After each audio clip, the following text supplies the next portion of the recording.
Ba't mo pinatayan ng ilaw?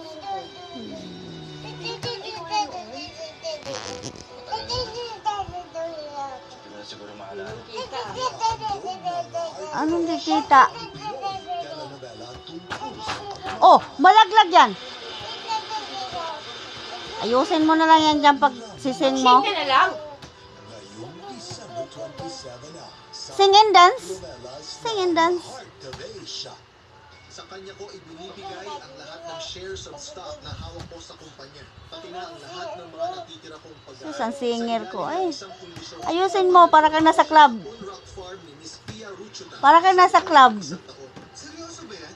Sige na. Kapagmana at Kita pa Peter, good and share yan eh. makakatapatang palaban na country girl. Ito nga pala. Ang Ayaw mo na? Si Pia Ruchuta. Sa kanya tong farm. Siya Ha? ang sadya natin. Ha? Will they help each other become a better person? Ang problema nasa iyo dahil wala kang kahit